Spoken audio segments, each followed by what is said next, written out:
Right, this is a continuation from a previous video.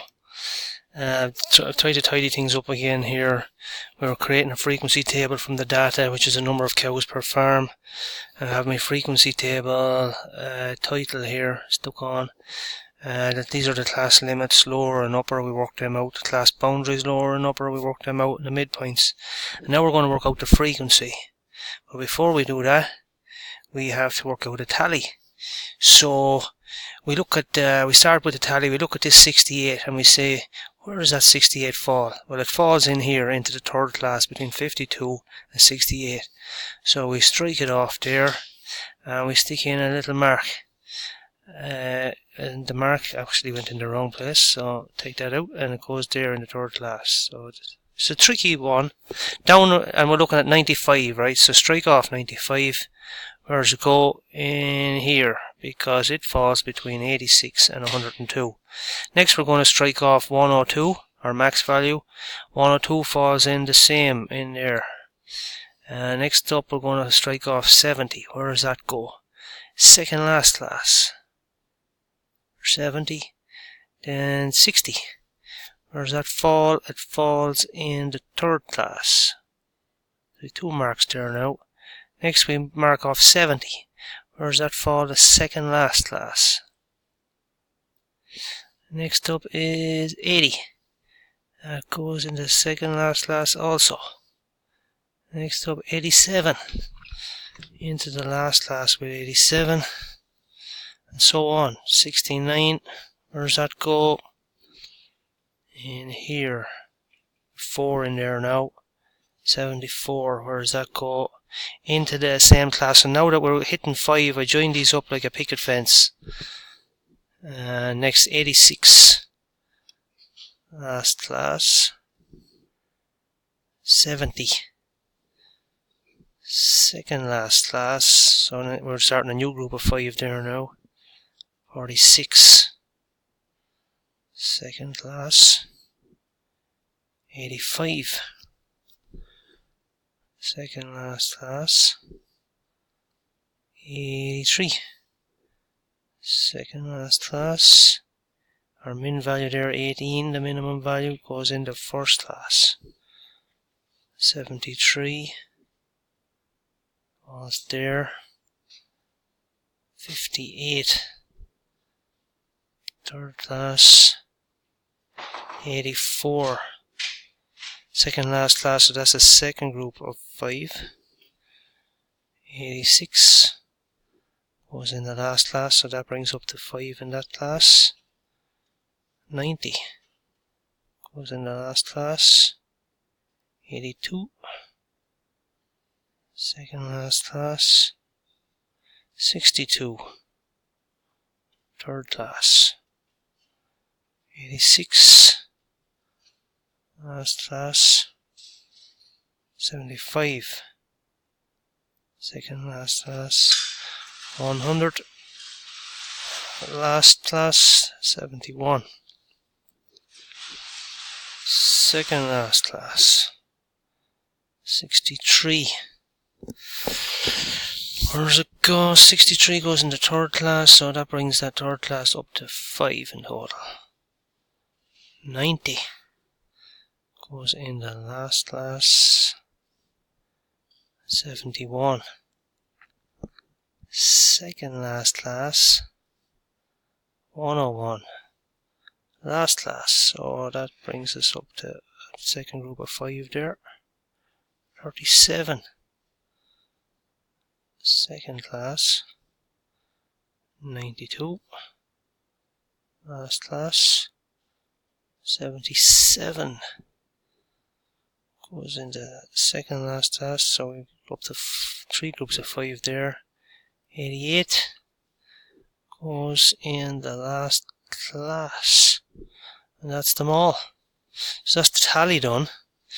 Now your tally should sum up to the same amount. Look at how many pieces of data do we have? How many cows is there? Or how many farms are there? Right, so we've 1, 2, 3. 1, 2, 3, 4, 5, 6, 7, 8, 9, 10, 11, 33, and 2 is 35. So we have a total of 35 farms. Right, that's handy to know that. 35 different recordings. These are the amount of cows on each farm out of the 35 farms. So the frequency here, tally mark is 1, so the frequency here is 1. There's one farm that has between 18 and 34 cows, and there's 2 farms that has between 35 and 51 cows, and we have 5 farms in this class, 15 here because we can see there's 3 groups of 5, and at the bottom then we have 12. And if we add these here together, we might as well do that. That'll give us the sum of our frequencies, sigma f. So let's see if I can find the calculator here. 1 and 2 and 3 and 5, that's 8, plus 15 plus 12 equals 35. So that's an indication that we're doing things kind of half right anyway. Alright, so that's our frequency, and now we're going to work out the relative frequency, right? Relative frequency. So if I use big R, relative frequency equals, for each class, the frequency divided by n, right? N, or n being, or we could say, we don't have to call it n, we can call it sigma f. It's the same idea. It's the total number of farms in this case. So in category 1, we're going to have the relative frequency of 1 over 35. So that's it in fractional form. 1 divided by the total number of farms, because we have 1 divided by 35. And we want to put that in decimal. We divide the 1 by the 35. 1 divided by 35. And I get, that becomes 0.02857, etc. Now to go to 3, say we go to 3 decimal places, right?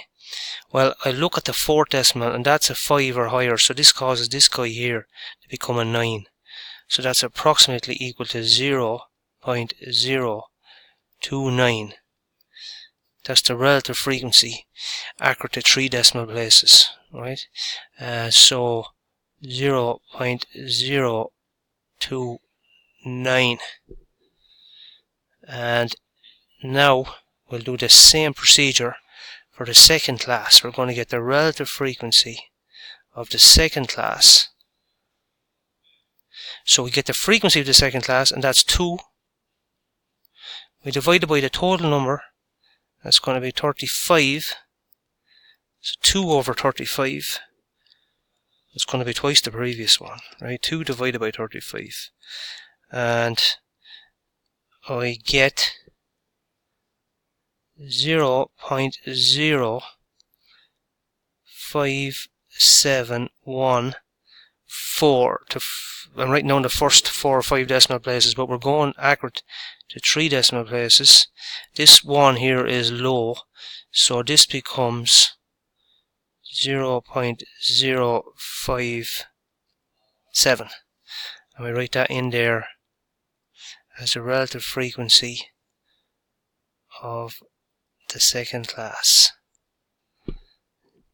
And we do the same then, same procedure for class number 3,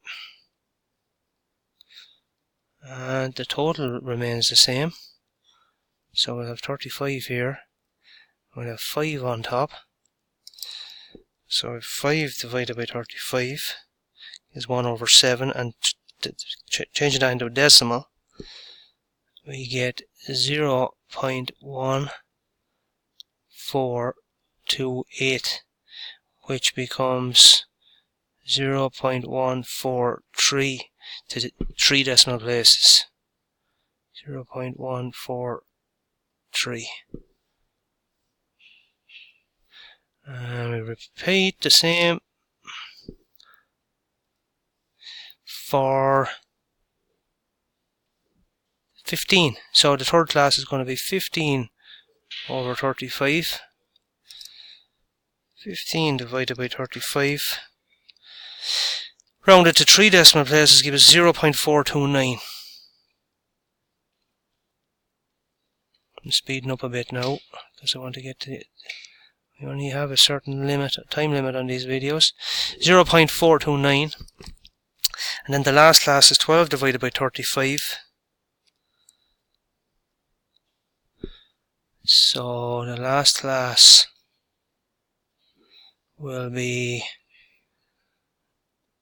12 divided by 35, and for the first, for the accurate to 3 decimal places becomes 3.43. 0.343. So that is the relative frequency column worked out, and that just leaves us with the cumulative frequency column. And to start off the cumulative frequency column, we copy in the first frequency value. We get 1. And then we add this 2 to the 1. 2 and 1 is 3. Then we add the 5 to the 3. We get 8. Then we add the 15 to the 8. 15 and 8 is 23. And then we add the 12 and the 23.